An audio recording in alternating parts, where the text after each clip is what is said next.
Selamat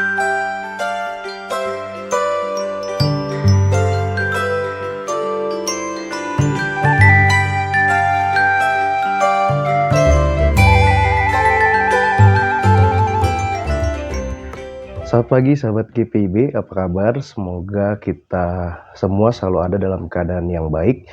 Kita ada dalam program Morning Call GPIB bersama saya Pendeta Alfian Apriano, Pendeta Pelum, studi lanjut S3 di Universitas Indonesia. Sebelum kita merenungkan firman Tuhan di pagi hari ini, mari kita berdoa terlebih dahulu. Mari berdoa. Tuhan Allah Bapa kami yang bertahta dalam kerajaan surga, kami bersyukur untuk pagi hari yang baru yang Tuhan jadikan buat kami. Kami ingin menjalani hari ini dengan mendasarinya dalam perenungan akan firman-Mu.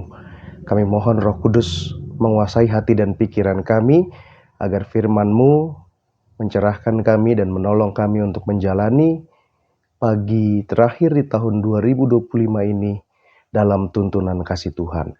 Dalam nama Yesus Kristus, firman yang hidup, kami berdoa dan memohon. Amin. Pembacaan kita pagi hari ini diambil dari kitab Mazmur pasal 125 ayat 1 sampai dengan ayatnya yang kelima. Dikatakan, aman dalam lindungan Tuhan. Orang yang percaya kepada Tuhan adalah seperti gunung Sion, tidak tergoyahkan dan tetap untuk selama-lamanya.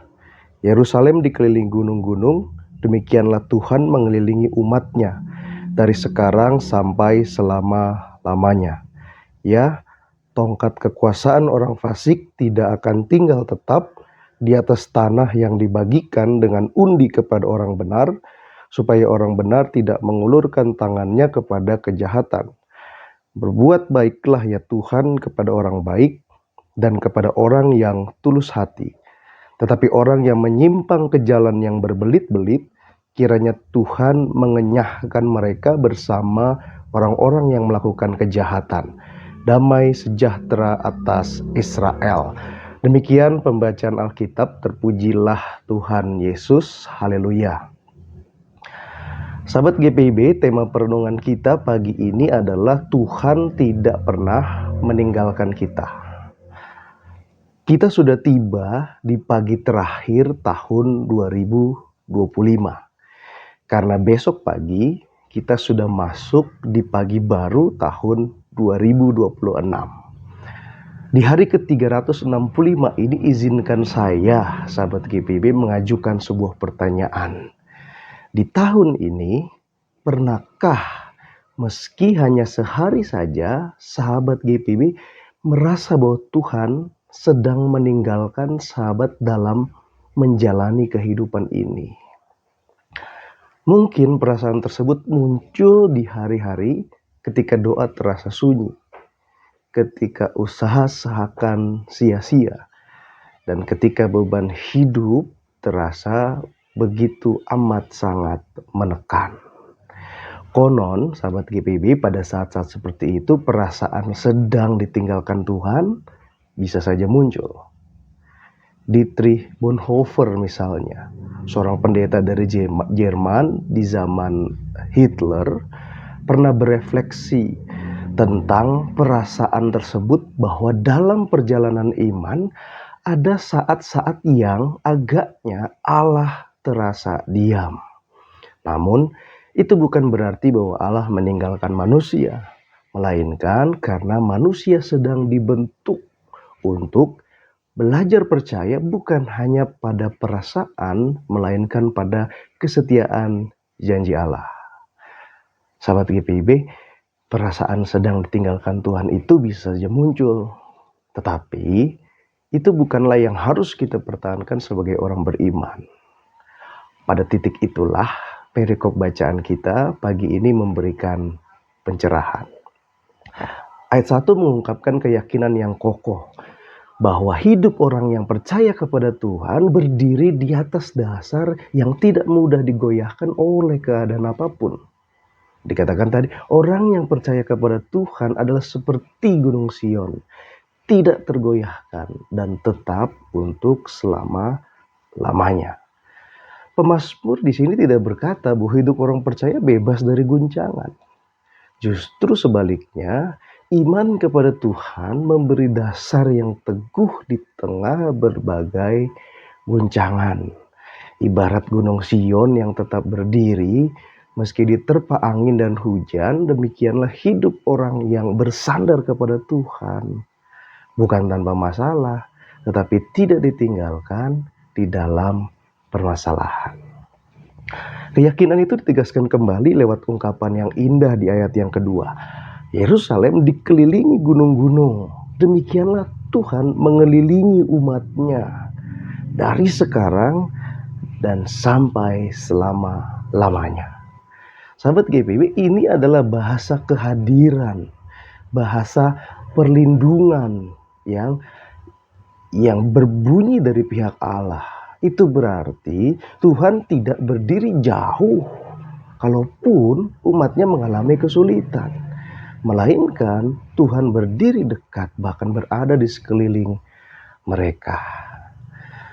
Namun pembacaan kita juga menarik bahwa pemazmur dengan amat sangat jujur mengatakan bahwa kenyataan hidup orang beriman itu tidak selalu mudah.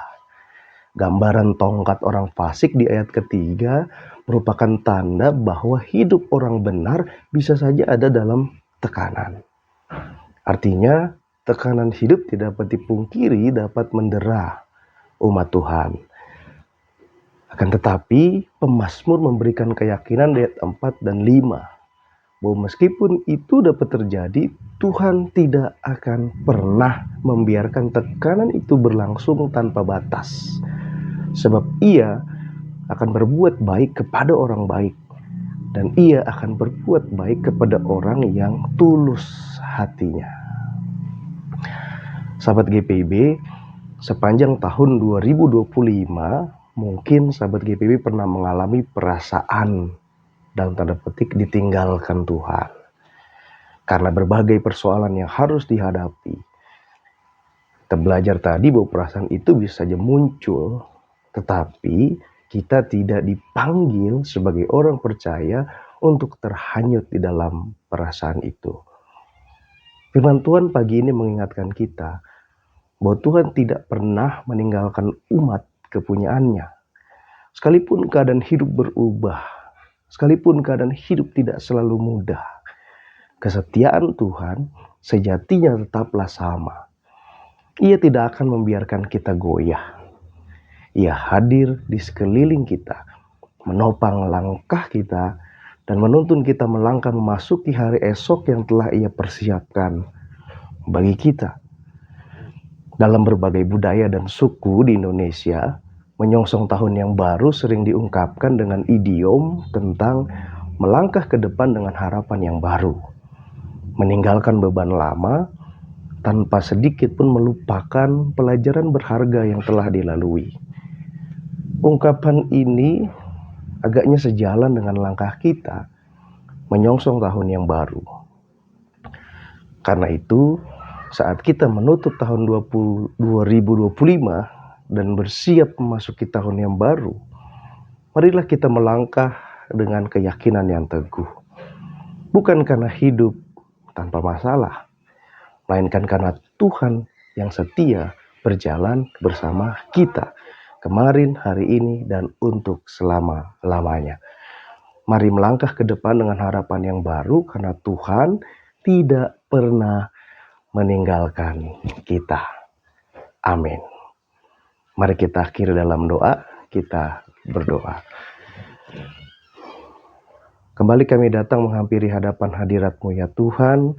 Kami bersyukur untuk kekuatan yang datang dari perenungan atas firman-Mu.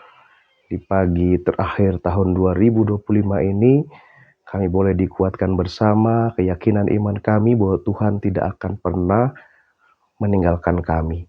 Demikian halnya ketika kami akan masuki tahun anugerah Tuhan yang baru, maka besertalah senantiasa dengan kami, sehingga kami dapat menjalaninya seturut kehendak Tuhan. Saat ini kami berdoa menyerahkan kegiatan yang akan kami lakukan di hari ini, biar semuanya baik, seturut dengan kehendak Tuhan, dan kami dapat melakukan hal-hal yang akan kami jalani dengan baik, dan selalu ada dalam berkat dan perlindungan dari Tuhan. Terima kasih ya Tuhan, inilah doa dan permohonan kami. Dalam nama Yesus Kristus kami berdoa dan mengucap syukur. Amin. Selamat pagi sahabat GBB, selamat beraktivitas. Tuhan Yesus memberkati dimanapun kita berada.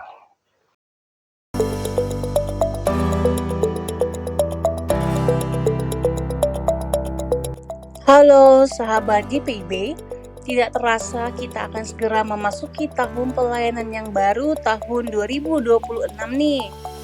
Untuk membantu kita dalam melangkah dan mewujudkan asa dan harapan sebagai gereja dan umat Tuhan, maka apa yang kita perlukan sudah tersedia loh dalam agenda kerja GPIB 2026.